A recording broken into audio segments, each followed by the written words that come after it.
أعوذ بالله السميع العليم من الشيطان اللعين الرجيم. بسم الله الرحمن الرحيم.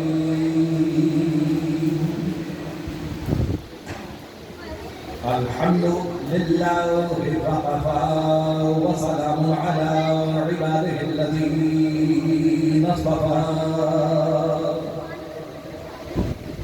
خصوصا على سيد الأنبياء محمد المصطفى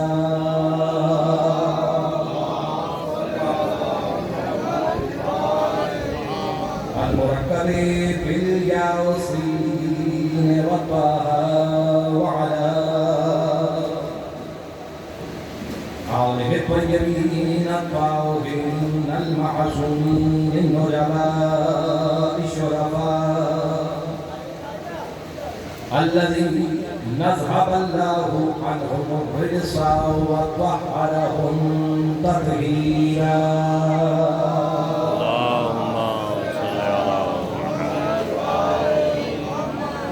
الله على الملعون من يومنا هذا إلى قيام يوم الجزاء. أما بعد، فقد قال الله سبحانه وتعالى في كتابه المبين: بسم الله الرحمن الرحيم. لقد كان لكم في رسول الله أسوة حسنة لمن كان يرجو الله واليوم الآخر وذكر الله كثيرا. صلوات اللہ.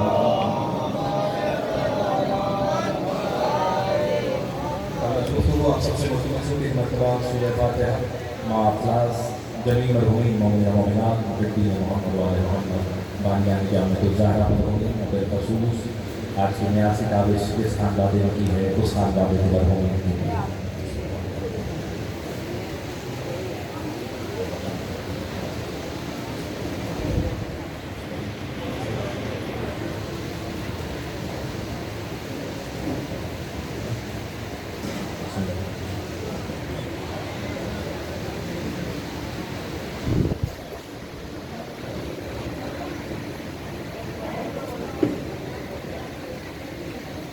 اللهم ارزقنا عند بيتك الحرام والشفاعة والحسين والدين وعليه وأمه وأهله وأولاده معصوم برحمتك يا أرحم الراحمين.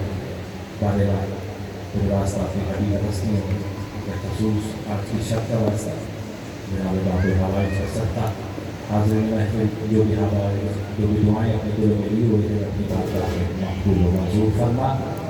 بعدنا بالواسطہ جناب باب الحوائج علیہ السلام جو مومنین بے اولاد ہیں ان کو اولاد کریم عطا فرما، جو صاحب اولاد ہیں ان کی اولاد کو نیک و صالح بنا. بارہ بالواسطہ ہے اپنی حبیب ہستیوں کا بالخصوص جناب علیہ السلام کا واسطہ بیمار مومن مومنات دین محمد و محمد علیہ السلام ہمیں کے دعا کو بالخصوص حاضر محفل میں سے بھی جو بیمار ہے اور گناہگار کے ذمہ بھی جن کی دعا لگی ہے ان میں سے مہدی شاہ صاحب اور اس خاندان میں سے اہتمام کیے گئے مومنہ بیمار ہیں مالک کو صحت کاملہ وہاں عطا فرما. اور میں کے دعا کیجیے گا کہ بزرگ مسیحوں کو مالک رہائی عطا فرما. بالخصوص بھائی حسین کے لیے باب الحوائج کا راستہ مالک اس کے لیے رہائی کے اسباب پیدا فرما. جو بھی دعائیں آپ اپنے دل میں لیے ہوئے ہیں مالک اپنی حبیب ہستیوں کا راستہ سب کی دعاؤں کو اپنی بارگاہ میں قبول و منظور فرما.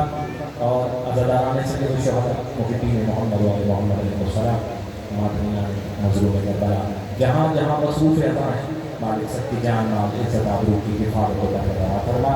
اور سب دعاؤں کی دعا جو ہماری دعاؤں کی قبول کی شرط ہے کہ مالک ہمارے والد سے حقیقی کے ظہور میں تعظیم فرما. ان سب دعاؤں کی مقبولیت کے لیے مرتبہ بلند بلند صلوات پڑھتے ہیں.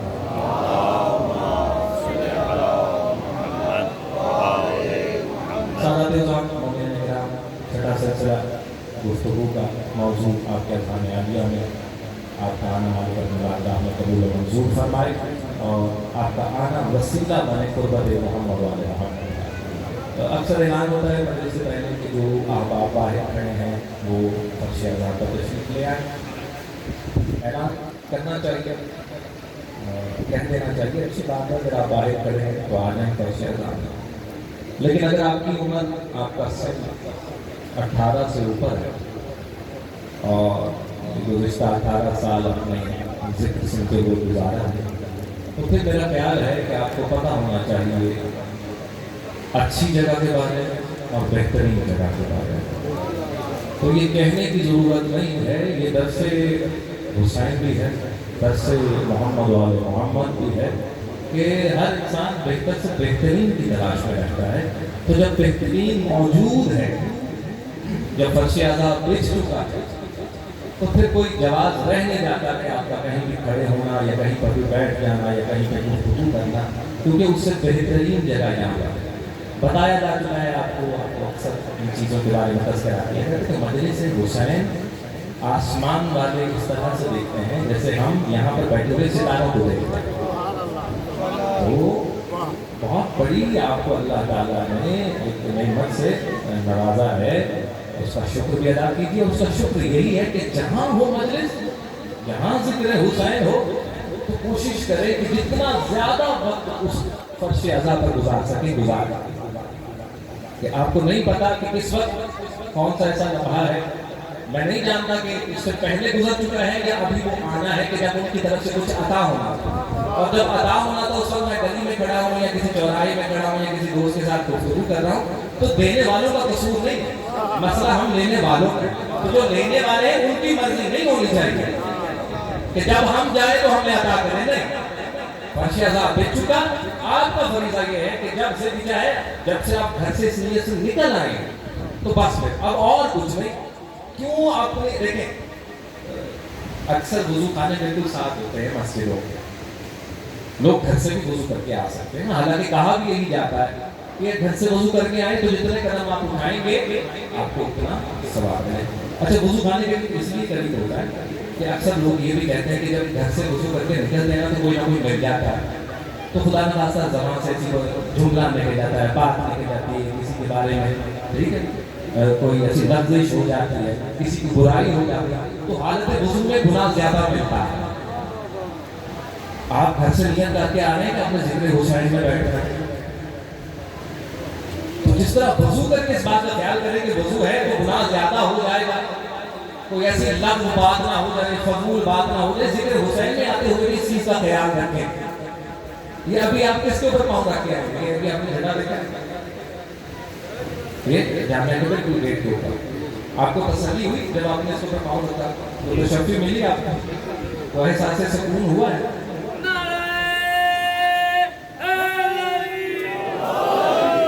سمجھ؟ تو ایک ملک ہے کہ جس نے اسلام کو للکارا، تو ہم نے احتجاج کر دکھائی رکھا کہ اس ملک کے کیا جھنڈے کو ہم نے اپنے پیروں میں نیچے رکھا کہ جب بھی اس کے اوپر سے گزریں گے تو قلبی تسکین ہوگی.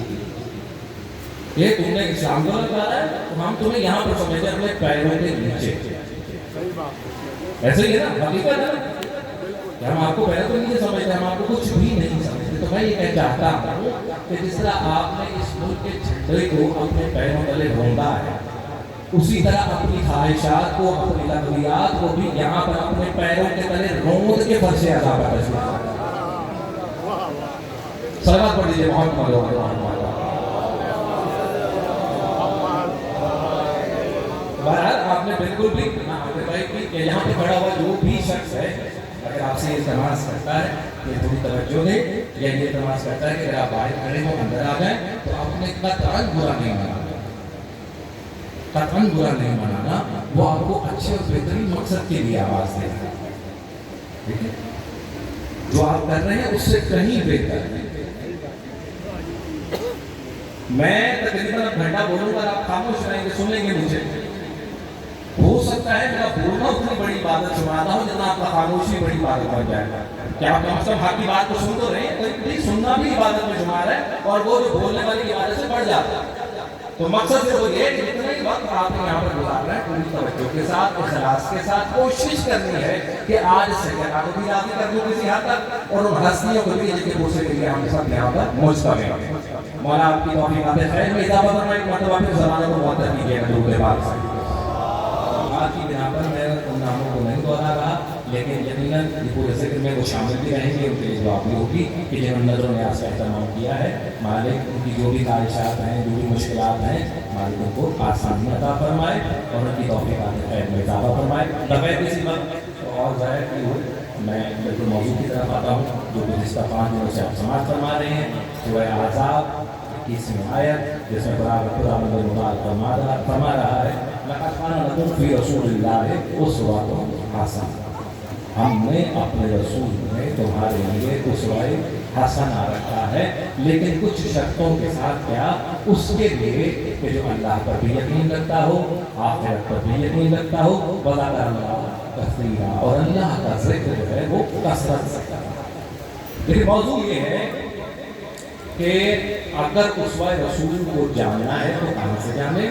اسی پر گفتگو ہو رہی ہے کہ جس طرح اسلام کو جاننے کے لیے ضروری ہے، تاریخ اسلام کو جاننے کے لیے ضروری ہے کہ اس کا پہلا ماخذ قرآن ہے اور رسول خدا ہے، اس کے بعد اسی طرح اسوہ رسول کو اگر جاننا چاہتے ہیں تو اس کا بھی پہلا ماخذ قرآن مجید ہے، یا وہ ہستیاں کہ جو قرآن کے ساتھ ہیں یا قرآن ان کے ساتھ ہیں۔ اس بات پر گفتگو ہو رہی ہے اور اس لیے بھی نہیں جاننا چاہ رہے کہ جتنی بھی کتابیں کھولی جاتی ہیں، جتنا بھی پڑھا جاتا ہے، وہاں کہیں نہ کہیں ایسی بات آ جاتی ہے جو قرآن کے منافی ہے، اور جہاں قرآن کے منافی ہو تو ظاہر اس کا مطلب ہے کہ آپ کو اسوہ رسول نہیں ملا۔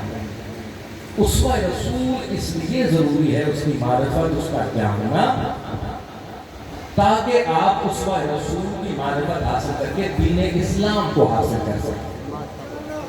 اگر آپ اسوہ رسول یا محمد مصطفیٰ صلی اللہ علیہ وآلہ وسلم کی معرفت حاصل نہیں کریں گے تو آپ تاریخ اسلام کو کیا، آپ اسلام کو بھی حاصل نہیں کر سکتے۔ اسلام کو اگر کوئی جاننا چاہتا ہے، حاصل کرنا چاہتا ہے تو یا تو قرآن ہے یا اسوہ رسول ہے، اور اگر آپ نہیں جانتے تو پھر کیا ہوگا؟ کہ ہم نے دیکھا کہ جب آپ نے صحیح معنوں میں اسوہ رسول سے معرفت نہیں لی، آپ نے صحیح معنوں سے اسوہ رسول سے دین اسلام نہیں لیا، تو پھر دین اسلام کیسا پہنچا، کس طرح کا پہنچا؟ کہ کبھی آپ کا اسلام کسی رنگ سے خطرے میں پڑ جاتا ہے۔ میں نے جملہ کہا، دیکھیں جب آپ رسول سے ہٹ کر اسلام لیں گے، اسوہ رسول سے ہٹ کر اسلام لیں گے تو پھر کیا ہوگا؟ کبھی آپ کا اسلام کسی رنگ کو دیکھ کے خطرے میں پڑ جائے گا، کبھی کسی سواری کو دیکھ کے خطرے میں پڑ جائے گا، کبھی کسی رزق کو دیکھ کے خطرے میں پڑ جائے گا۔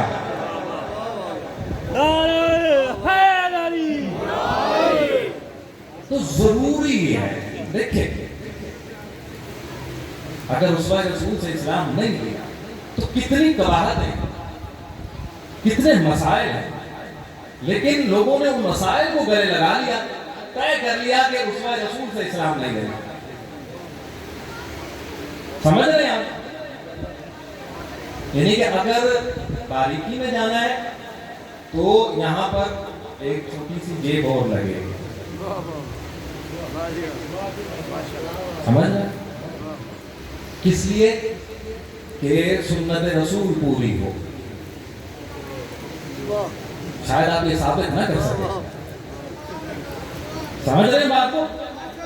شاید آپ یہ ثابت نہ کر سکے، لیکن محمد رسول ہے چونکہ صلی اللہ علیہ وآلہ وسلم، تو اس کی بھی گنجائش ہے۔ میں حیران ہوں آپ کے ہاں سنت کی گنجائش ہے، واجب کی گنجائش کیوں نہیں ہے؟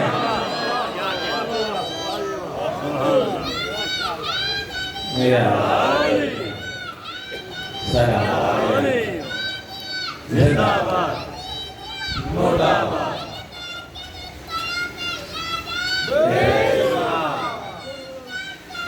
اللہم صلی علی محمد۔ اس بچے کا اعتماد دیکھ رہے ہیں آپ؟ بچے کا اعتماد دیکھ رہے ہیں؟ پتہ ہے کس وجہ سے؟ یہ روزانہ نماز پہ آتا ہے، معذرت کے ساتھ، شاید اتنا اعتماد بھی کسی بزرگ میں بھی نہ ہو، لیکن یہ چونکہ مسجد روز آتا ہے کوشش کرتا ہے کہ میں ہی نعرے لگاؤں. مت سمجھیے گا کہ میں نے کہا ہوا، یقین کسی میں نہیں کہا ہوا، لیکن اس کا شوق، اس کا کانفیڈنس ہے، وہ کس نے بلڈ کیا ہے؟ اس مسجد نے اور نماز. ہاں اگر آپ بھی آنا شروع کریں تو ہو سکتا ہے کہ تقریر ہو ہی نہ ہو، صرف اور صرف نعرے لگتے رہیں. صلوات پڑھ لیجیے محمد وعلى محمد. تو جو عرض کر رہا ہوں وہ یہ ہے کہ پھر آپ کو ایسا ہی اسلام ملے گا. کیوں؟ کہ آپ مرکز سے ہٹ گئے، جہاں سے لینا تھا وہاں سے تو لیا ہی نہیں. ٹھیک ہے، اسی طرح ہے نا. تو اس کا وجہ کیا بنی کہ جنہوں نے بھی لکھا رسول کے بارے میں، اسوہ رسول کے بارے میں. اب دیکھیں، میں نام نہیں لوں گا، بہت بڑی شخصیت ہے اور سیرت نبی کی کتاب ہے. تو لکھتے لکھتے انہوں نے یہ لکھا، چونکہ رسول رحمت للعالمین ہے، ان کو بچوں سے بڑی محبت تھی. یہی وجہ ہے کہ وہ حسنین سے بھی اتنی محبت کرتے تھے. آگے کتابوں میں یعنی کہ حسنین کی محبت اس لیے ہے کہ رسول چونکہ ذات ہی محبت ہے اور بچوں سے لگاؤ ہی بہت تھا رسول کو، اس لیے حسنین سے محبت کرتے. اور پھر رکے نہیں، آگے بڑھے، آگے بڑھ کے گئے. اور چونکہ دین اسلام کے علم بردار ہے، وہ بچیوں سے بہت محبت ہے، کیونکہ اس سے پہلے بیٹیوں کو لحاظ کرتے تھے رب والے، اس لیے رسول کو بیٹیوں سے بہت، بچیوں سے بہت محبت تھی. اور اس وجہ سے سیدہ سے اتنی محبت کا اظہار کیا ہے. میں اس کو کیا سمجھوں؟ یا عام مسلمان اس کو کیا سمجھوں؟ کیا واقعہ ایسا ہے؟ کیونکہ اس میں تو کوئی شک نہیں کہ رسول کو واقعی بچوں سے بہت محبت ہے. کوئی کہے گا کہ ایسا نہیں ہے؟ حقیقت میں ایسا ہی ہے کہ رسول کو بچوں سے بہت محبت ہے. جہاں کہیں جب گزرتے تھے بچوں کو دیکھتے تھے، ان کو پیار کرتے تھے، اٹھا لیا کرتے تھے. وہ کہتے اسی لیے جہاں پہ دوسرے بچے اٹھا لیا کرتے تھے، اسی طرح حسنین کو بھی جب دیکھتے تھے تو ظاہر ان کو محبت تھی تو حسنین کو بھی اٹھا لیا. لیکن مجھے اعتراض نہیں ہے اس بات پر، میں اس پر کوئی سوال نہیں کھڑا ہوتا. میں یہ کہہ رہا کہ آپ جھوٹ بول رہے ہیں، نہیں ایسا نہیں، ایسا ہی ہے. لیکن باقی بچوں میں اور حسنین میں کچھ فرق ہے. آپ اس فرق کو رسول کی اس تمام سے محبت میں چھپانے کی کوشش کر رہے ہیں کہ رسول کو چونکہ ہر بچے سے محبت تھی اس لیے حسنین سے محبت تھی. لیکن میں کہتا ہوں کہ بتائیں تاریخ کی کتابیں اٹھا کر کہ کہیں کسی اور بچے کے بارے میں یہ رسول نے فرمایا کہ انت منی و انا منک.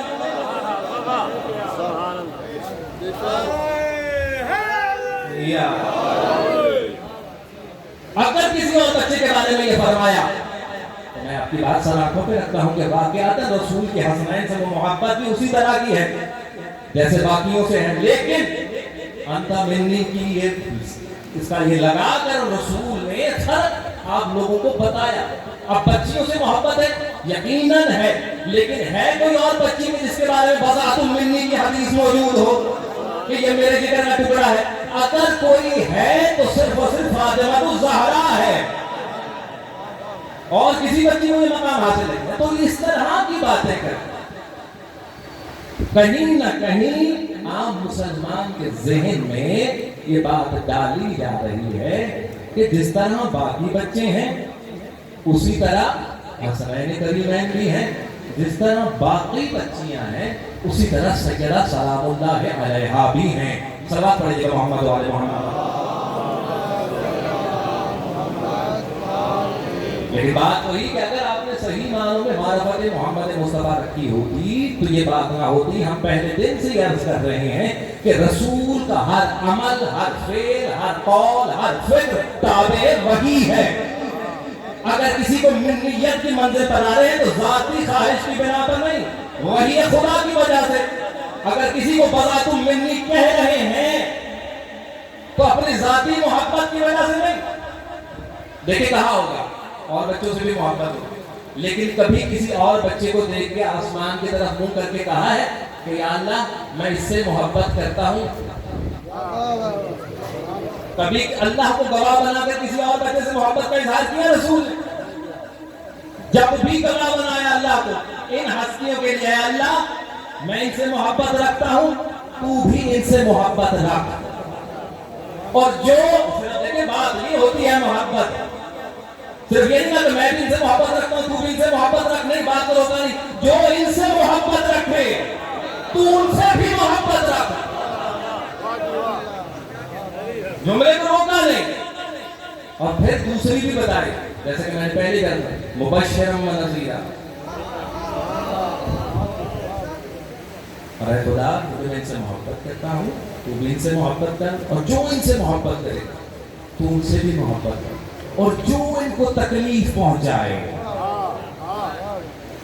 جن سے یہ راضی نہ ہو، جن سے یہ ناراض ہو جائیں، تو پھر یہ نہیں کہا کہ جتنی مرضی کتابیں لکھ لو، اتنی کتابوں کے بعد ان سے راضی ہو جانا نہیں. لگ گئے، یہ بات طے ہو گئی کہ اگر ان میں سے کوئی ایک بھی کسی ایک سے ناراض ہے تو اس کا مطلب ہے کہ رسول بھی ناراض ہے، رسول کا خدا بھی ناراض ہے. صلوات پڑھ دیں محمد علیہ سلامت رہے آپ. تو بحث یہ چل رہی ہے کہ رسول کا ہر عمل، ہر فکر کس کتابیں ہے؟ وحی میں خدا ہے. اور رسول کی زندگی تقسیم نہیں ہے مکی اور مدنی. سمجھ رہے کہ رسول کی زندگی آپ کو اس کو تقسیم نہیں کر سکتے. دیکھیں ایک یہ بھی آئیڈیا یعنی کہ پھیلایا گیا، اور اس میں بہت زیادہ ہاتھ جو ہے وہ مغربی مفکروں کا ہے، تاریخ لکھنے والوں کا ہے. انہوں نے کہا کہ رسول کی جو مکی زندگی ہے وہ ایز اے ریفارمر ہے. سمجھتے ہیں لفظ ریفارمر؟ اصلاح کرنے والا. یعنی کہ مکے کے اندر جو 40 سال رسول نے گزارے وہ ایز اے ریفارمر، اصلاح کرنے والے، کہ جس کو ہر وقت یہ فکر رہتی ہے کہ یہ بھی ٹھیک ہو جائے، یہ بھی ٹھیک ہو جائے. یعنی کہ وہ مان رہے ہیں کہ رسول نے کبھی کچھ غلط کیا نہیں. رسول کی نظر معاشرے کے اوپر ہے، جب سے وہ مکے میں موجود ہے دیکھ رہا ہے نا سب کچھ، مان وہ بھی رہے. لیکن کیا کہہ رہے ہیں کہ وہ ایز اے ریفارمر، ایک اصلاح کرنے والے، کہ وہ جو دیکھ رہا ہے معاشرہ بگڑ رہا ہے، چیزیں خراب ہیں اور اس کو ٹھیک ہونا چاہیے. یہ لفظ ریفارمر جو ہے نا، اس کے اندر جو بغض چھپا ہوا ہے وہ یقیناً پڑھا لکھا طبقہ اس کو سمجھ رہا ہے. لیکن میں اپنے نوجوانوں کو تھوڑی سی وضاحت کے ساتھ اس لفظ کے ساتھ آشنائی کروں. ریفارمر اصلاح کرنے والا. یہ معاشرہ ہے، خدا نہ خاصہ یہ خراب ہے، یہاں پر ایک شخص کھڑا ہوتا ہے اصلاح کے، اور وہ کوششیں شروع کرتا ہے کہ معاشرہ ٹھیک ہو، بہتر سے بہتر ہوتا جائے. یہ خرابی ہے، یہ خرابی ہے، یہ خرابی ہے. ٹھیک ہے. اب پہلی بات تو یہ ہے کہ رسول کو کیسے پتا ہے کہ کیا خراب ہے اور اس کو کیسے ٹھیک کرنا ہے؟ لفظ کی بات تو یہ ہے نا کہ آپ کے حساب سے تو ابھی تک تو کچھ بھی نہیں، ابھی تک تو اعلان نبوت کیا ہی نہیں. لیکن انگریز مفکر کہیں نہ کہیں لکھنے والا یہ لکھ رہا ہے کہ رسول کو یہ فکر تھی کہ معاشرہ خراب ہے. میرا سوال یہ ہے کہ رسول کو کس نے خبر دی کہ معاشرہ خراب ہے؟ یعنی کوئی ہے جو مسلسل رابطے میں یہی تو ہم عرض کر رہے ہیں کہ رسول کی زندگی کا ایک لمحہ بھی قرآن کی آیت دلالت کرنی ہے اللہ کی وحی سے خالی نہیں. اچھا، ریفارمر کیا کرتا ہے؟ اصلاحات کرتا ہے. اصلاحات میں کیا ہوتے ہیں؟ سم ٹائم ڈائیلاگز ہوتے ہیں، باتیں ہوتی ہیں، لوگ بیٹھتے ہیں، یعنی کہ چند بڑوں کو بٹھایا جائے گا کہ دیکھیں آپ اس معاشرے میں بڑے ہیں، آپ لوگوں کے پاس دے گی، آپ یہ اسٹیک ہولڈرز ہیں. ٹھیک ہے، تو میں یہ محسوس کر رہا ہوں کہ یہاں پر یہ خرابی ہے، یہاں پر یہ خرابی ہے، تو اس کو ٹھیک کیا جائے ایز اے ریفارمر، اصلاح کرنے والا. یہ مجھے لگتا ہے کہ ہمارا معاشرہ ان چیزوں سے بگڑ رہا ہے، تو ہم کیونکہ آپ اسٹیک ہولڈرز ہیں، آپ کے پیچھے فالوشپ ہے، آپ کے پیچھے چلنے والے لوگ ہیں، آپ اپنے اپنے قبیلوں کے سردار ہیں، تو چلے بیٹھتے ہیں اور ایک لائحہ عمل بناتے ہیں کہ کیا کیا چیزیں ہیں جن کو ٹھیک کرنا ہے، تو آئے مل کے اس پر کام کرتے ہیں۔ اب جتنے بھی اس وقت کے لوگ اکٹھے ہوئے ہوں، ہمارے دین مکہ، ٹھیک ہے، اپنے اپنے قبیلے کے سردار وہ بیٹھے، مثال کے طور پر مان لیں فارمر ہے تو کہیں گے اچھا جی یہ خرابی ہے، اس کو ٹھیک کرنا ہے، اچھا اس میں سے یہ ٹھیک کرنے اور یہ ابھی رہنے دیں، ٹھیک ہے، ایک قبیلے نے کہا اچھا اس میں سے یہ ٹھیک کرنا ہے، یہ ابھی رہنے دیں، ایک قبیلہ ہوگا ٹھیک ہے، اس میں سے یہ ٹھیک ہے، یہ ٹھیک نہیں کریں گے ہم، یہ ہمارا نظام ایسا ہی چلے گا، ہمارے جدید کچھ نہیں چل رہا ہے۔ اب وہ جو ریفارمر ہے وہ کیا کر رہا ہے، وہ مان رہا ہے کہ چلو کچھ تو بہتری آئے گی، کچھ تو بہتری آئے گی نا، تو کچھ ان کی مان لے، ٹھیک ہے، کچھ ان کی مان لے، ظاہر ہے بھائی اسٹیک ہولڈر ہیں یہاں پہ، اگر میں نے ان کی ساری نہ مانی تو یہ سارے کے سارے میرے خلاف ہو جائیں گے، یہ تو مجھے یہاں پر کام ہی نہیں کرنے دیں گے۔ یہ ریفارمر کی سوچ کی بات کر رہا ہوں۔ اگر آپ یہ کہتے ہیں، کیونکہ ہمارے معاشرے میں بھی کچھ لوگوں نے، کچھ مغرب ذرا ذہن ہے، انہوں نے اس بات کو تسلیم کیا کہ ایسا ریفارمر کام کیا نبوت سے پہلے نہیں۔ جو میں خاکہ آپ کے سامنے پیش کر رہا ہوں آپ کو سمجھ آ رہی ہے؟ سمجھ آ رہی ہے نا آپ لوگوں کو کہ ریفارمر جب کام کرے گا تو کچھ مانے گا، کچھ منوائے گا۔ کیوں کہ اسٹیک ہولڈرز ہیں۔ اگر نہ مانی تو دشمنیاں پیدا ہو جائیں گی، تو میرے پاس جو ٹھیک کرنے کا موقع ہے شاید وہ بھی نہ رہے۔ یہ ایک ریفارمر کی اصلاح کرنے والے کی سوچ ہے، یعنی ریفارمر کبھی ایک قدم آگے بڑھتا ہے، کبھی دو قدم پیچھے ہٹتا ہے، کبھی کسی کی بات کو مان لیتا ہے، کبھی کسی سے بات کو منوا لیتا ہے، کبھی اس کو ٹھیک لگتا ہے، کبھی اس کو وہ غلط لگتا ہے۔ یہ ریفارمر میرے اور آپ کے جیسا تو ہو سکتا ہے، محمد مصطفیٰ جیسا نہیں۔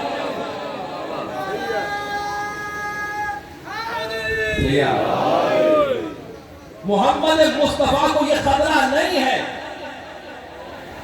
کہ اگر میں ان کو ساتھ لے کر نہ چلا تو یہ میرے دشمن ہو جائیں گے، کیونکہ اس کو یقین ہے کہ میرا اللہ میری نگہبانی کر رہا ہے، جس نے مجھے بھیجا ہے میں ہر وقت اس کے حصار میں ہوں۔ وہ یہ کہہ رہا ہے کہ ہم تجھے ایک لمحے کے لیے بھی اکیلا نہیں چھوڑتے۔ اسی لیے جب پوچھا گیا علی سے اپنے سے زیادہ کسی شجاع کو دیکھا تو علی نے بلا تکلف کہا کہ ہاں مجھ سے بڑا شجاع محمد مصطفیٰ۔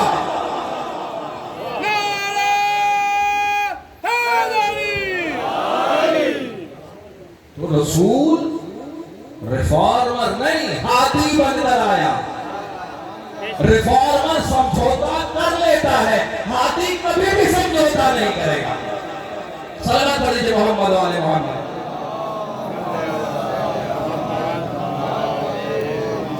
بہت سی آیتیں تھی جن کا تذکرہ کرنا تھا، لیکن میں بہت معذرت خواہ ہوں کہ میں اس طرف نہیں جا چاہوں گا، کیونکہ نہ میرے وقت میں آپ کو جائز بالکل نہیں ہے۔ تو بس یہ بات ذہن میں رہے کہ رسول جب سے ہے رسول ہے، جب تک رہے گا رسول رہے گا۔ رسول کو رسول بنانے میں کوئی بھی محدث، کوئی بھی تاریخ دان، کوئی بھی لکھنے والا اس کو رسول نہیں بنا سکتا، کیونکہ اس کو اللہ نے رسول بنا کر بھیجا ہے۔ رسول میرا اور آپ کا بنایا ہوا نہیں ہے، اس لیے اسوہ بھی میں اور آپ طے نہیں کر سکتے۔ جس نے بنایا ہے اسوہ بھی وہی بنایا۔ اور چونکہ آپ نے اپنے دامن کو چھٹک لیا، چھڑا لیا بعد از رسول، اس لیے یہ کجی اور کمی رہے گی۔ لیکن یہ ابھی بھی در کھلا ہوا ہے۔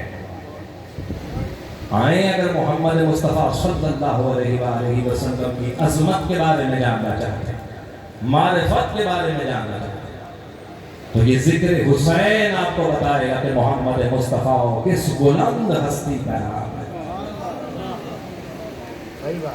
یہ بتائے گا کہ محمد مصطفیٰ کا اسوہ کیا ہے، اور اسوہ آسان نہیں ہے محمد مصطفیٰ کا۔ یہ اسوہ ہی ہے کہ حسین 6 ماہ کے علی اصغر کو دین اسلام پر قربان کر رہا ہے تاکہ اسلام کی اصل تصویر دنیا کے سامنے آ جائے۔ اسلام وہ نہیں ہے جو شاہی پیش کر رہی ہے، ملوکیت پیش کر رہی ہے۔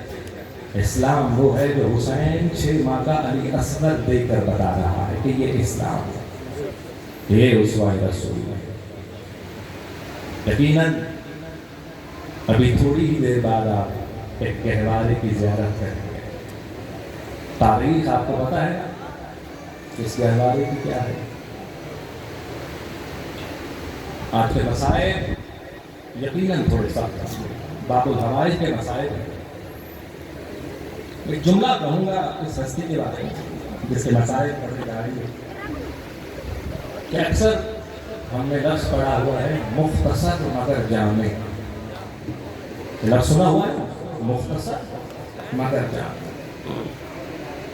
اگر اس کا عملی نمونہ دیکھنا ہے تو علی اصغر کی زندگی کو دیکھیں، اتنی مختصر ہے مگر اتنی جامع، اتنی مکمل زندگی گزار کے گیا ہے علی اصغر کہ آج تک اس کا ذکر ہے۔ حسین کے ہاتھوں پر آیا اور حسین کے ہاتھوں پر ہی رخصت ہوا ہے علی اصغر۔ آج میں جب آیا ہوں نا یہاں پر تو میں نے دیکھا کہ مومنین تشریف فرمائے اور سب کے سامنے ایک پانی کی بوتل رکھی ہوئی۔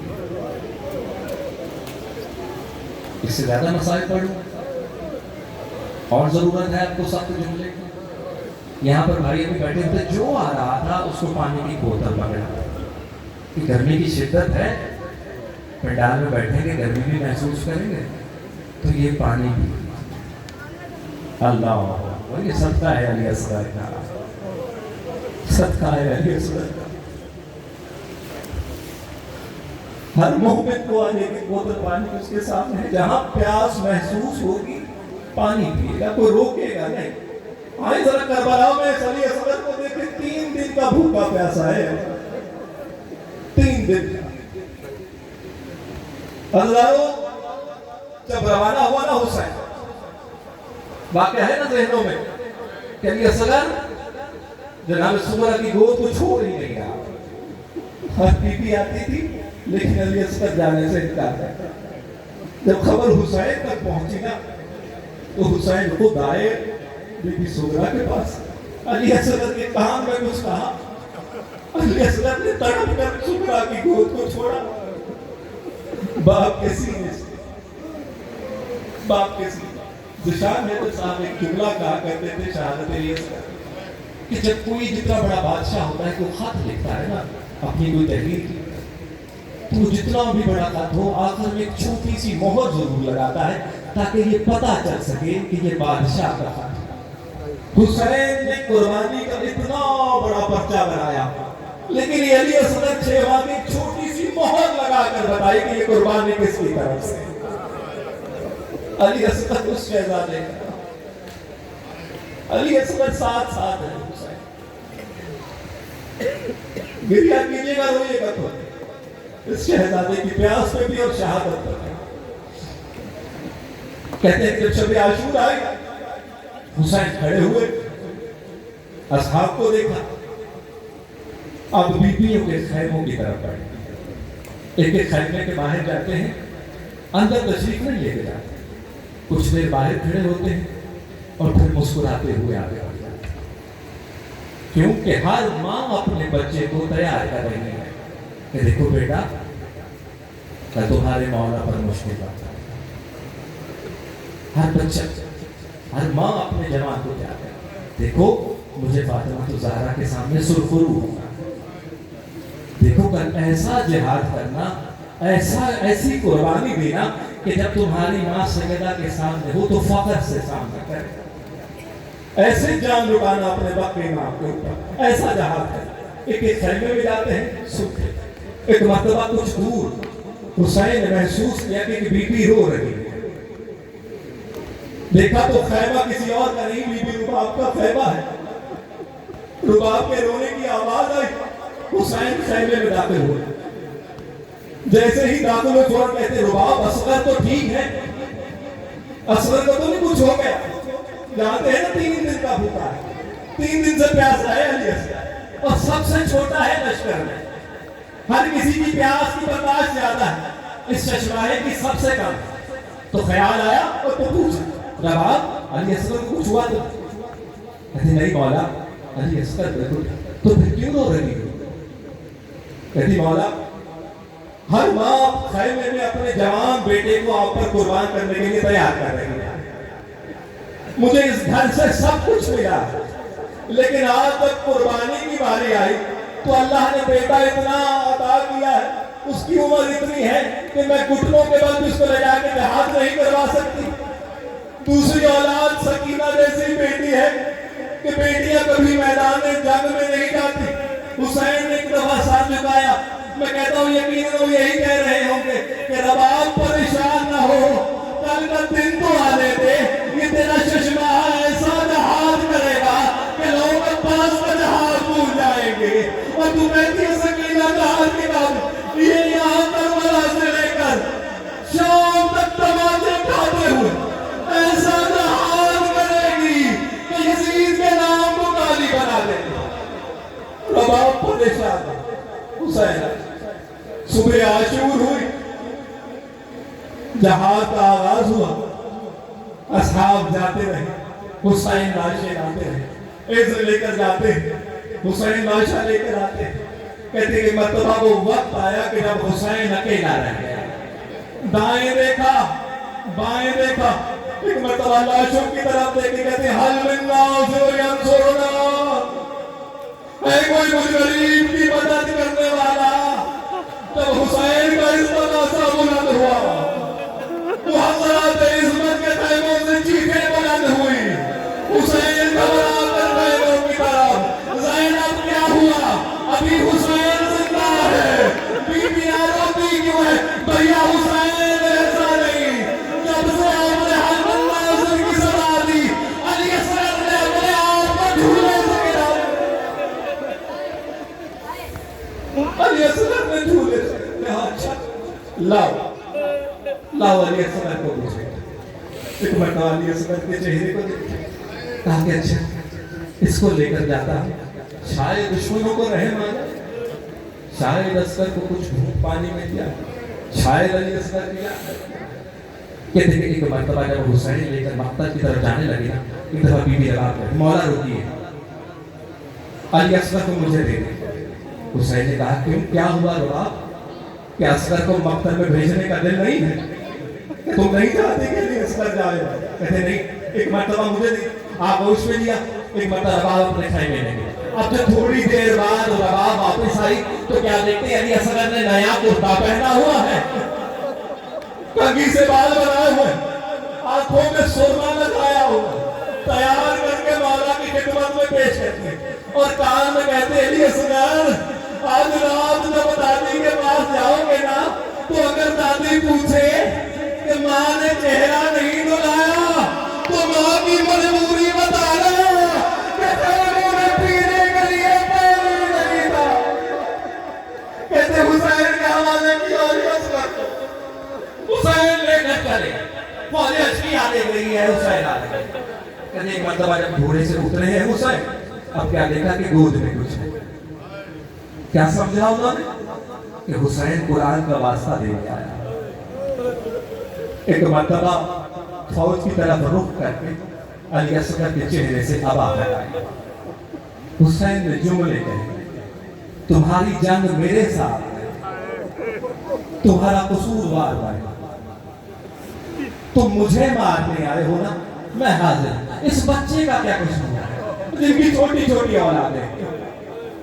میں اپنی ماں بہنوں کو, اس بچے کا کیا, اگر 2 گھونٹ پانی دے دو گے تو اس بچے کی جان بچ جائے گی.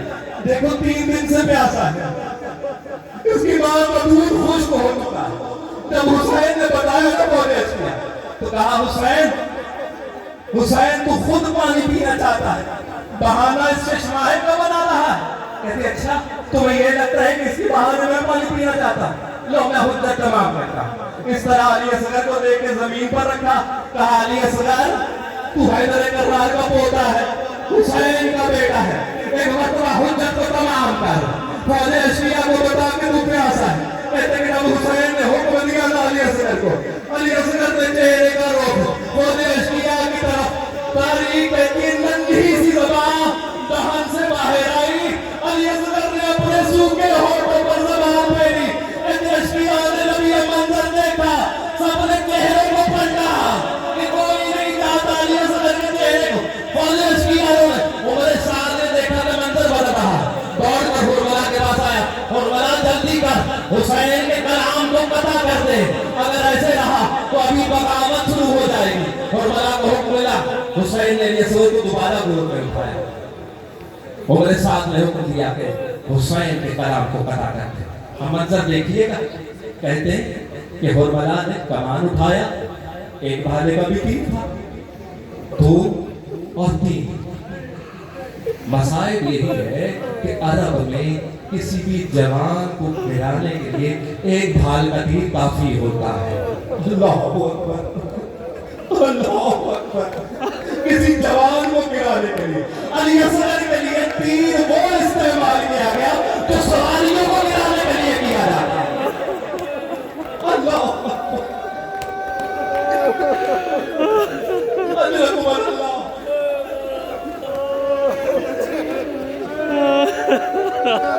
تیر بال کا تیر اٹھایا اور بڑھانے تمام پر چڑھاتا ہے, نشانہ لیتا ہے, بیٹھ جاتا ہے, پھر اٹھتا ہے, نشانہ لیتا ہے, بیٹھ جاتا ہے.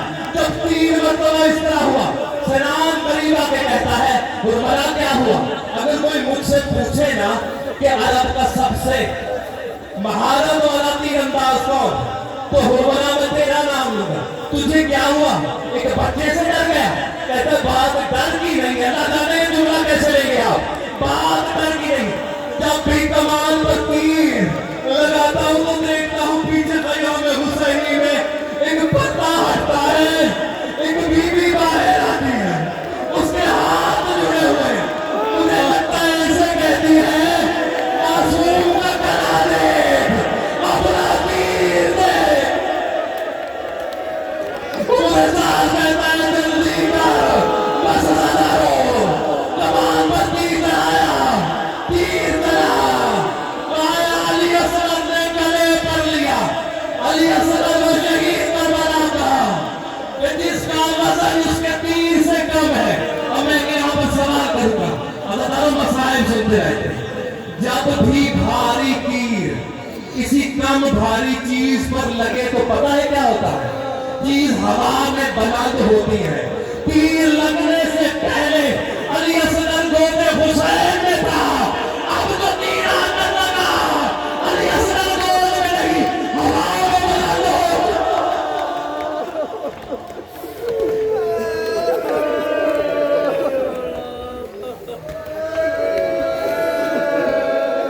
تیر کا وزن زیادہ,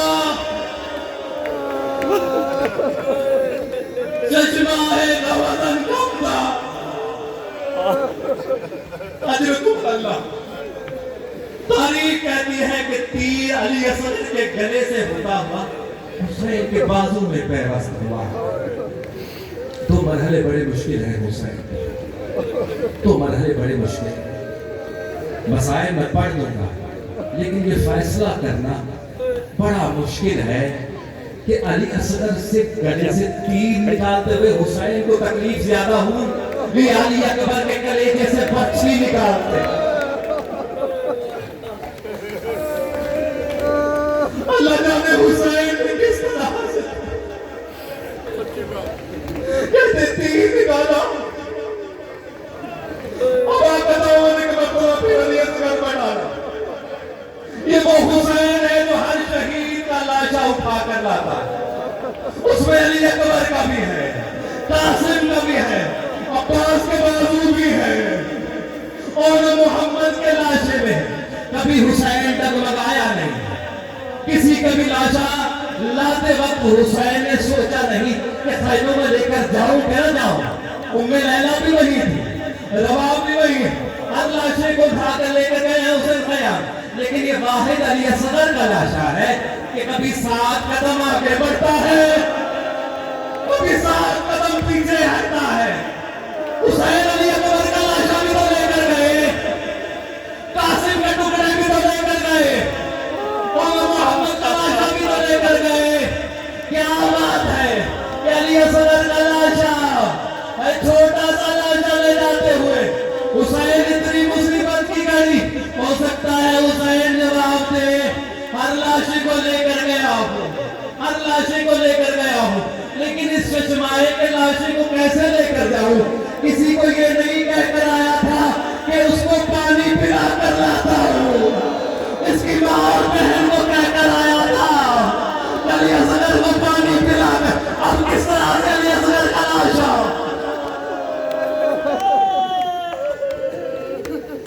حسین 7 قدم کرتا ہے آگے, 7 قدم پیچھے, زبان پر جملہ اِنَّا لِلَّهِ وَإِنَّا إِلَيْهِ رَاجِعُونَ وَنَذَرُ لِقَضَائِهِ وَتَسْلِيمًا لِأَمْرِهِ.